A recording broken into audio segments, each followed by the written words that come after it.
Hello everyone.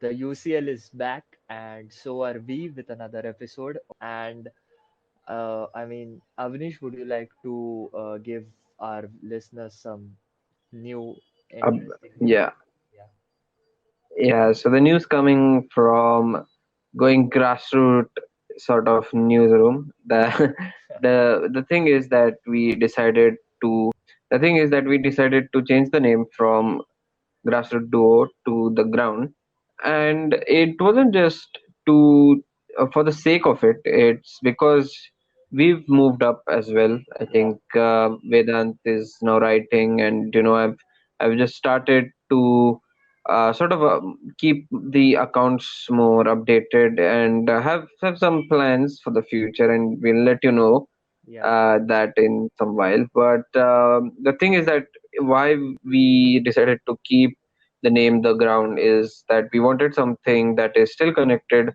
to what we initially thought of doing with this channel, is that we wanted to give the grassroots news that whatever uh, uh, games or whatever tournaments happened in grassroots level, but unfortunately COVID happened and there's no sort of any sports activity.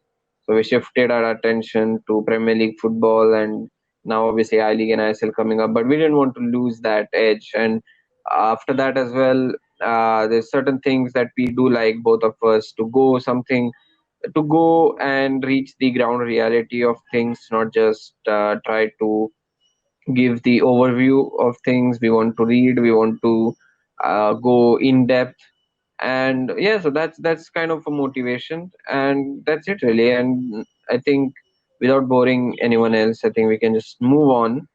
And yeah. yeah, We'll start this one by there's a lot of news recently, but let's yeah, start with your news. You were somewhere very close to nature recently. yeah. And I'd say I got a bit jealous by just looking at how much fun you were having. And I was just sitting at home working. But yeah, how was it then? Yeah, so obviously we all know that nature is not part of the urban sort of things anymore, and not Yeah, in India at least. I mean, if you look at some other countries, they still have that essence left. But India doesn't have that, and I was there. But unfortunately, I did miss City versus Arsenal. And I just have had to scrape all the highlights that are available to see somewhat of a version of a full game. yeah, But yeah, I think that's fine. For once we can go on a holiday once, and yeah, I know yeah. why you were just, because that was something like, I mean, if I ever go to, I don't know, Brighton or something, on a beach area, and I have luxurious rooms, Yeah. those rooms were crazy. I'm not going to take the name because they haven't sponsored this. Yeah, and neither they going to give us any free rooms next time we go there. Yeah, But yeah. yeah, Yeah, but I'm sure you had a lot of fun then watching yeah, that 1-0 defeat to Manchester City. But and yeah, in other news, Petr is surprisingly back as the Chelsea goalkeeper. He's been announced as a emergency sort of keeper when they need it. yeah, And so it seems like they've just discarded Kepa and just cut ties with him, like it happens in a toxic breakup when yeah, one person doesn't loses interest. He just does something like this, and it was kind of surprising. But I think we'll save that one for another episode and just dive into the Champions League, which was back this.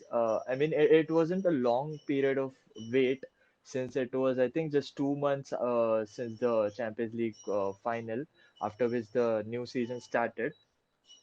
But we did have yeah, yeah. some very interesting games on the very first game week itself. And I think we'll start off by Manchester United PSG. Of course, you will hear me be happy and just rant about how well we played and stuff like that. But I think I would like to hear your thoughts as a neutral on that game and how exciting or no, rather boring or whatever it was for you.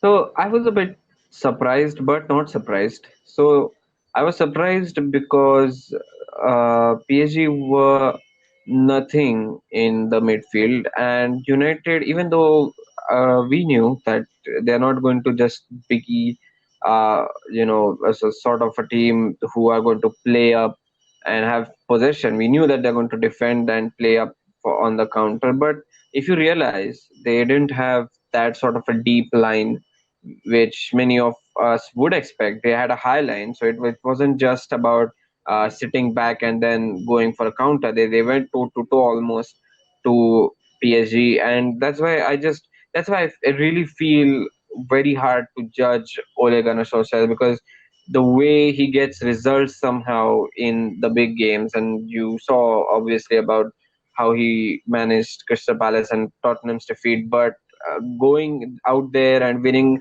2-1 against PSG, and that too with not, like I said, not the traditional parking the bus thing. Yeah, And I was surprised by that, but I was not surprised by this result because we know PSG struggles a bit. There are reasons that they didn't have that sort of a midfield on that day, and obviously, but still, I think given the fact that they still are in a league where I think there's no competition more than probably maybe Wolves, or I mean maybe lesser than that as well. I think yeah, maybe Burnley or some sort of thing, and then coming up against United, who are obviously going to defend better. They have a better uh, approach going forward. yeah, And I would just like to praise two people here.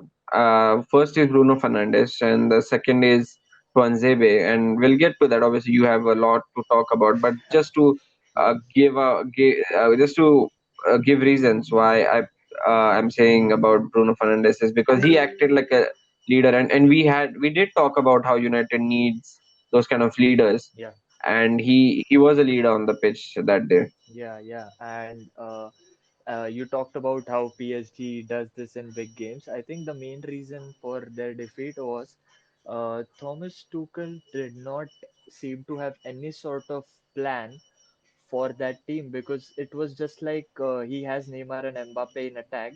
He was underestimating United because of that 6-1 defeat. So it was like he just put those players out on the pitch and told them to do whatever they'd like to do without a specific sort of plan for. I mean, we know Neymar is a great player. We know Mbappe is a great player. But you just cannot tell them to go and do your own thing on such a big game. I mean, you have to have some sort of plan and instructions, but it was nowhere near that. And contrary to that, Ole Gunnar Solskjaer actually had a lot of, he put a lot of thinking into this game. He had a lot of guts to bench Paul Pogba, Nemanja Matic, and he of course didn't have Mason Greenwood, Edinson Cavani, which, by the way, had they started, the scoreline would have been a lot worse for PSG because there are a lot of chances which Marcus Rashford missed, and he of course didn't even have Harry Maguire. He had to play Luke Shaw, Tuanzebe, who hasn't played a game in almost a year now in defense. But in spite of that squad, he had a game plan, and the tactics, of course, worked because all of the players put in a shift for the manager because he desperately needed that win. A defeat would have just increased the criticism and pressure on him, and all of the players. And you said, of course, how Bruno Fernandes, he was the captain that day. He took responsibility, and the work rate he put into that game. I think you must have seen how he was attacking, then defending. He was almost all over that pitch, and he was, uh, I mean, he was running constantly. And then, of course, Fred and McTominay in that midfield did the job that the manager expected him to. And you said that it was kind of not sitting back. I mean, we were sitting deep. We were inviting pressure, but I see where you're getting that because we weren't sitting back for we were attacking as much as PSG were, and that is why it was not a game where it was an entire PSG wave of attacks for the 90 minutes and just the two goals in which we scored, of course.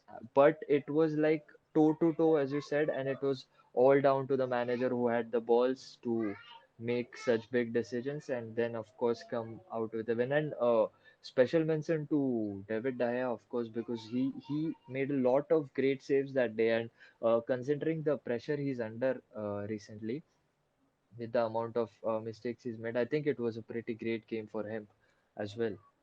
And yeah, I think and yeah, and um, and one more thing, and again, we mentioned this more than two times. I think that if he wants to improve that defensive kind of aspect of Manchester United, he should play Fred and someone who is more defensive than Fred to just protect those who are behind them. And I think that worked. And if Fred continues to give out performances like these, I think, and we knew that he is somewhat of a good player. yes, He wasn't explored that much under some other regimes, but I think right now he's looking as a good player. And again, coming to Tuanzebe, I think why Lindelof looked better is because Tuanzebe made him look better because he did a fantastic job. And Lindelof is kind of a sweeper defender. I wouldn't say he is all the way a sweeper defender, but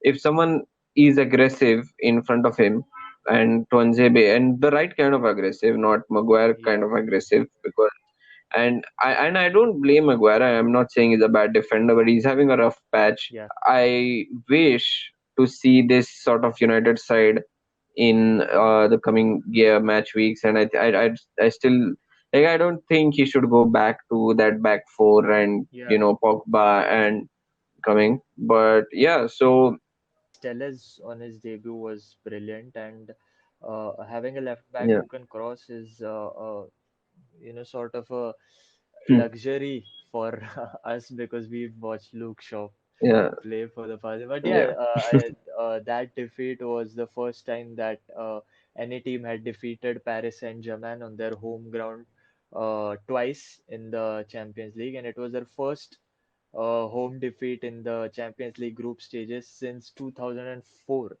So I think so, that is considering that Paris Saint-Germain is not that big of a club, it is still, I'd say, it a pretty big deal. And kudos to Ole Gunnar um, Solskjaer for that. And I think we'll move on to a rather shocking yeah, yeah, result of last night. I think no one was expecting it. Shakhtar and Real Madrid. And yeah, yeah, yeah. just tell us how shocking it was. I think it was shocking because of the way they went down 3-0. If it was about 2-1 and then 2-2, and in the last minute it was 3-2, I would still not go for something like a shocking kind of result. But the shocking thing was that Shakhtar did go 3-0 up, and Madrid didn't just look like Madrid. I mean, they were. If you kind of if you every time we all know that how Sergio Ramos is so important to this club, Yes. but every time there's some sort of a shocking result, we often see him not playing in that Madrid side. So obviously, people are going to question their defense, and I wouldn't say they were too bad, but Shakhtar took their chances. I think I would say that. What is your thoughts on Rafael Varane without Sergio Ramos? Yeah, I mean, before that, of course, I'd like to just congratulate Shakhtar because of the fact, because yeah, they did score three goals, but also because of the fact that they had 10 first team players out for this game because they had Corona, and they actually wanted to postpone this game, but there's this UEFA rule that if you have more than 13 players out, only then the game can be cancelled. But since they had just 10, they could not. But still, they went there and they, as you said, took their chances and then 3-0 down in the first half. I think that was pretty bad for Real Madrid. And it could have been even worse because Shakhtar had a lot more chances than that. They had one goal disallowed due to offside in the second half. But yes, I think Rafael Varane he scored an own goal, and Madrid's high line, as we have talked about Liverpool in the past, how that is affecting them. The similar kind of situation was last night because Madrid were playing a high line, despite going 2-0 down, they were still playing a high line. Despite going 3-0 down, they were continuing to play that high line in the second half, and that's what caused them because Shakhtar were playing those long balls. Adam Militao in that centre back role was getting caught, and it was a situation where it was becoming two against one, three against one constantly when Shakhtar were getting the ball, and that is what affected Real Madrid. And Rafael Varane honestly couldn't have done a lot without Sergio Ramos there because of the difficulty that Eder Militao was putting him in. And I think the defense was a problem because of the injuries. I think Danny Carvajal is injured, and Odriozola is also injured because they had to play Ferland Mendy at right back, who's a left back, and then of course Ramos is injured. They played Adam Militao in defense, and that is what affected them. And they even lost their previous game to newly promoted Cadiz in that same, Yeah, cat. yeah, in Yeah, that same ground. So I think it is. They did sort of put an inspiring comeback in the second half. They almost equalized, but VR ruled it out, which was a surprise considering Real Madrid and their love with the referees and decision shit. But yeah, I think they did sort of make a statement in the second half. Zidane had that team talk, but unfortunately for them, it didn't work out and it stayed 3-2, and it was a massive win for Shakhtar. But honestly, Real Madrid need to do better. Zidane needs to be a bit more focused on the attack now because they have been kind of dull going forward, and we have seen it a lot of times. So I think the focus needs to be more on that. and moving to another shocking result, because we don't see Atletico Madrid often conceding about four Yeah, goals in one game. It's about clean sheets for them. It's about clean sheet for Simeone. But the sheer strength of Bayern, I think they just outmuscle Atletico yeah, Madrid, and the finishing, the kind of finishing, the Coman's goal was absolutely, I think, yeah, fantastic. That the ball from Kimmich, and then uh, fantastic control by Coman, and so you kind of feel that Atletico Madrid, after probably about 15-20 minutes, knew that it's not going to be defensively possible to, yes. stop this Bayern side. So yeah, that scoreline was 4-0 scoreline was like really surprising because to be honest, no one expected Atletico Madrid to. I mean, it was kind of the odds were in Bayern's favor to win, of course, but to concede four goals, I don't think anyone expected Atletico Madrid, considering how strong their defense is and everything else. So yeah, it was kind of surprising and more so because Bayern this season, after the last one, have kind of been unstable in their defense because they conceded four against Hoffenheim, they conceded three against Hertha Berlin, I think, Yeah. but they won that game, and then they conceded two against Dortmund and almost lost that game as well. So it was kind of looking like maybe Bayern had lost their touch after the last season, going into the new season, and maybe they were kind of starting to slow down as all other teams do. But then they, kind of proved all of us wrong because after that 4-0 win is something what they have carried on from the previous Champions League season after Yeah. this is they like became the first team to win 12 consecutive games in the Champions League history because they had won all 11 of the last season where and then they carried that form into this season as well. So I think that is pretty much of what I mean Hansi Flick is, that kind of a ruthless coach which wants his team to do the best, and he's never satisfied because even after that 8-0 victory over Schalke, his statement was that we could have scored two to three more. So I think that his influence is and his kind of mentality is what this Bayern team is currently showing, and they did make a statement in that game after winning 4-0. And as far as Atletico Madrid, I think are concerned, I think I mean, as you said, they did not they kind of realized after 15 to 20 minutes that this is not the game where they're going to keep a clean sheet or defend. But they really could not do anything much about this against this Bayern team, because they had two or three chances on the counter, but then they lacked that composure in the final third, and Carrasco and all of them missed their chances. But Bayern, as you said, the Kimmich assist and then the Koeman goal, even the Koeman solo goal and Toliso's goal, I don't think Atletico could have done anything about that. And yeah, I think that is what it's kind of justified the kind of performance that Bayern put in, the kind of dominating performance it was. I think the scoreline justifies that.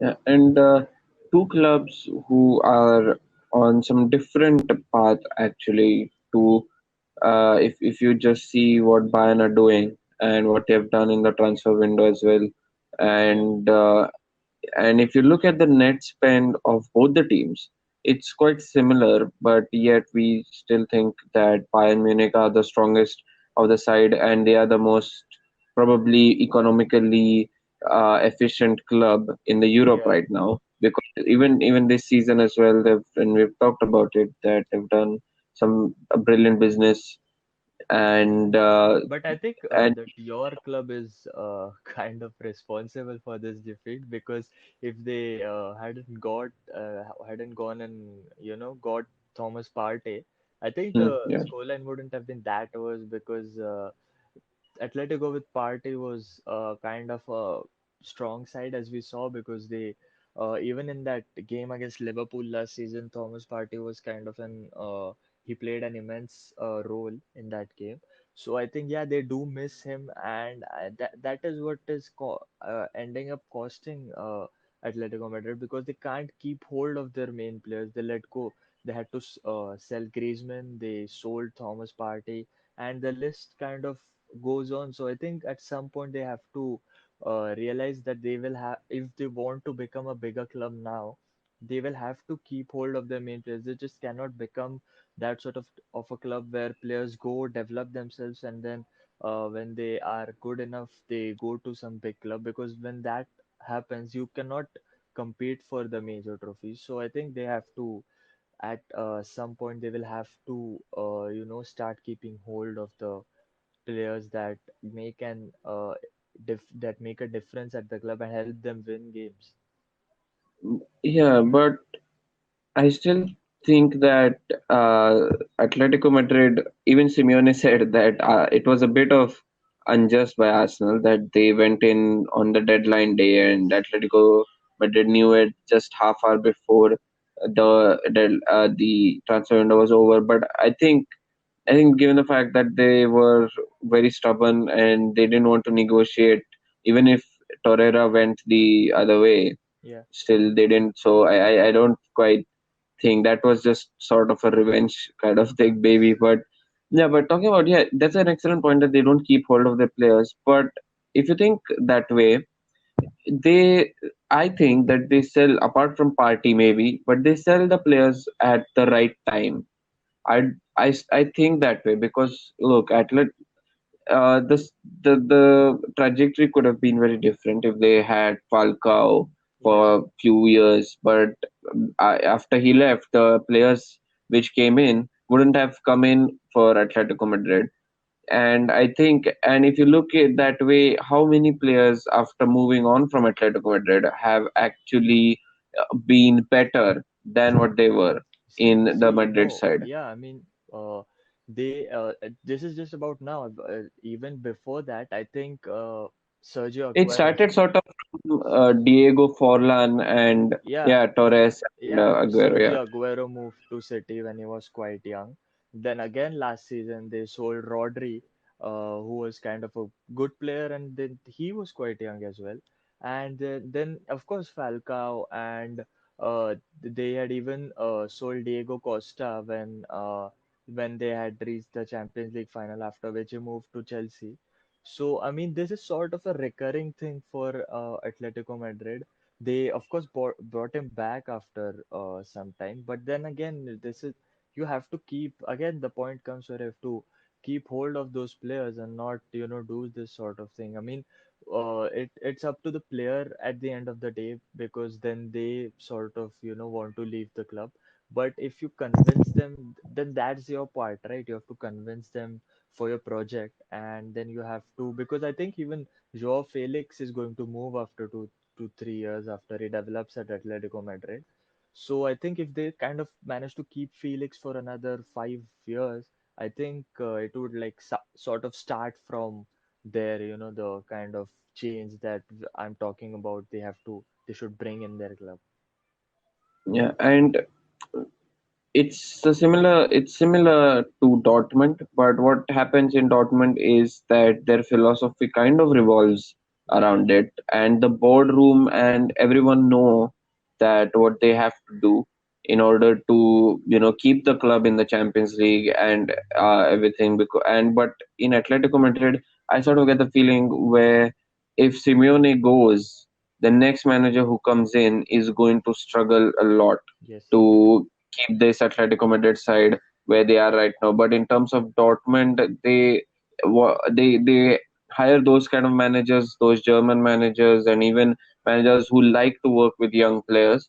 And this we see so much of football, but what football has grown into is it's become a business now. Yes. So financially as well, we talked about how Valencia tried to copy this sort of philosophy where Atletico Madrid has, Yeah. and they wanted to be in the Champions League and bring in money from the players they've invested in and But have we saw some what kind of a happened. profit. But Yeah, what yeah, happened. not everyone can do that, and Yeah. Simeone has to have big credit goes to him that he's kept Atletico in this in this era of investing in young football players and investing heavy in young football players and still keeping that sort of the third best team title in La Liga as well and reaching those finals. And if Atletico Madrid were in Europa League in the last 5 years, I think they would have won almost three or something like that. Yeah. But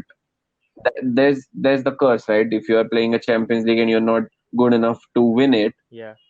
you missed out on Europa League, and that's what happened to Spurs as well. I think I hate to like sort of say this, but yeah, if Spurs under Pochettino were in Europa League, they could have won it, or they could have had a chance to win it. Yeah. They have just So this season. Let's see what happens. yeah, So yeah, yeah. yeah.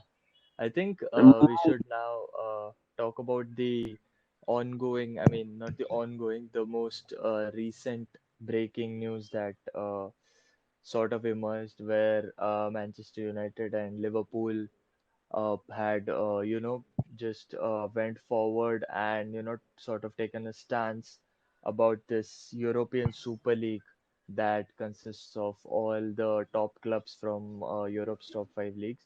So I think we should, I mean, I'll just give you a brief idea of what the European Super League is, and then we can talk about whether or not it is good for all all of football. So it is, I mean, the European Super League is like an idea that has been I mean, it has been sort of coming up since the 90s actually, and it's kind of comes around every year when the Champions League is about to start. But then that's what it is basically. It's just an idea and nothing else, because no one actually takes the efforts of going forward with it. But this year looks, I mean, if it ever was going to happen, this is the most likeliest year that it can, because due to the financial stress that the coronavirus has put on the all of the clubs, they are, sort of looking for something that will give money back to the club, and sort of a thing where they can earn money. And this is the most perfect idea for them. And the Wall Street Bank, JP Morgan is reportedly going to back this idea by funding around $6 billion. So I think yeah, and the main the like the basic idea of it, I have read two things about it. One thing is that it is a closed league where no promotion or relegation will happen. It will just consist of all the teams that are in the UEFA coefficients ranking, the top 20 teams, and that guarantees money, and it of course guarantees more interesting opponents each week than maybe Aston Villa or Fulham. But and the other thing I read about is that they'll start a league, and the founder clubs, which will be a part of the league at the beginning, they will not be relegated for the first 20 years of the league. So that will open up to about six spots for the other clubs, and that will be decided upon the UEFA ranking of the countries, and then in the countries where the clubs finish domestically at the end of the season. So that will be a part of the qualification.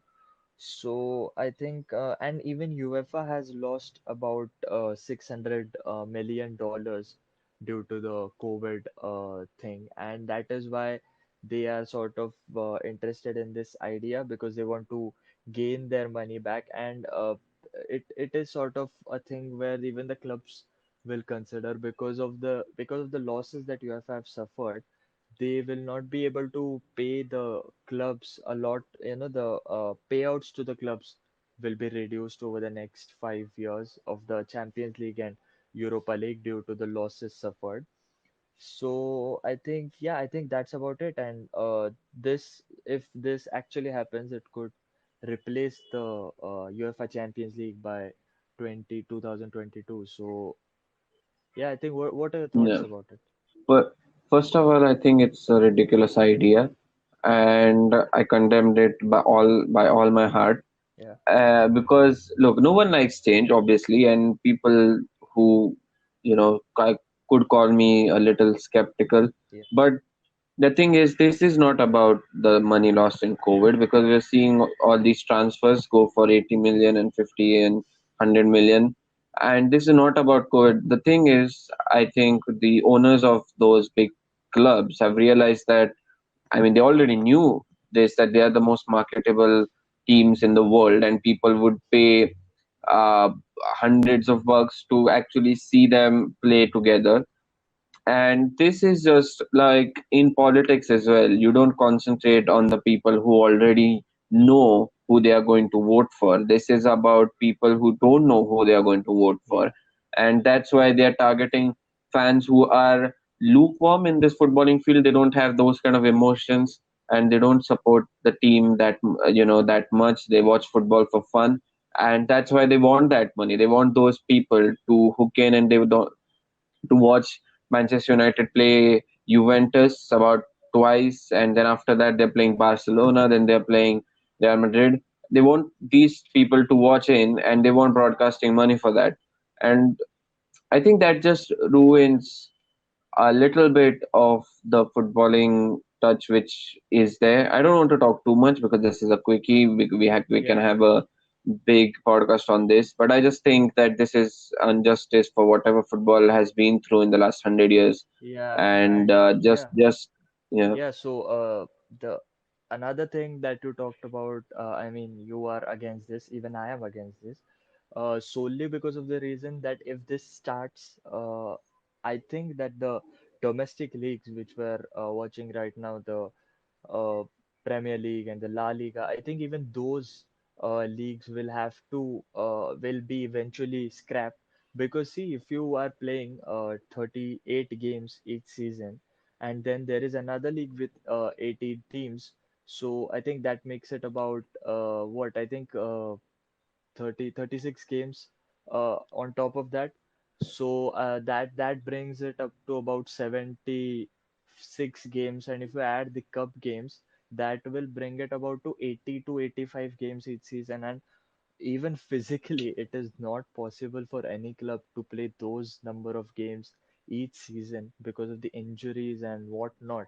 So if they have to choose between the domestic leagues and the Europe this Super League, I think they will choose the Super League, and that will sort of again the lower clubs will suffer, and then a lot of, I mean, I even I don't think this will go through, but I just think that it should not.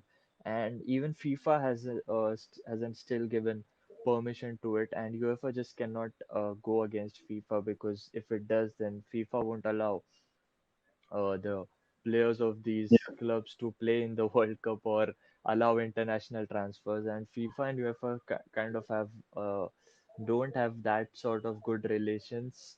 So I think yeah, yeah, as you said, I'm against this, and I just don't. I think we should just end it on this short note, yeah, because yeah, I yeah. just hope it doesn't go through.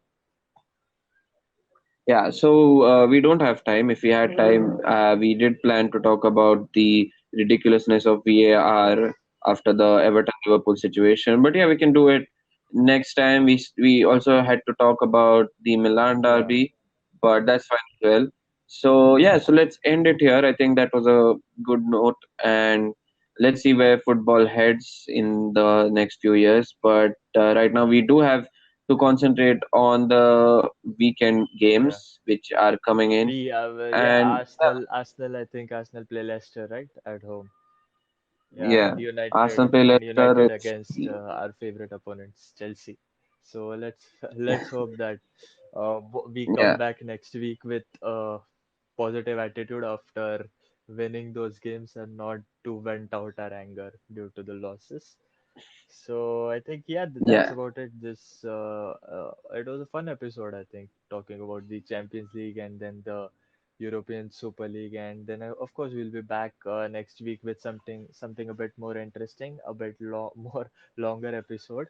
But till then, just subscribe to our YouTube channel, and follow our channel on Spotify. We have now changed our name on Instagram and Twitter, so now instead of Grassroot Duo, you'll have to search for the ground and follow us for news and updates about our podcast. And I think, yeah, till then, goodbye.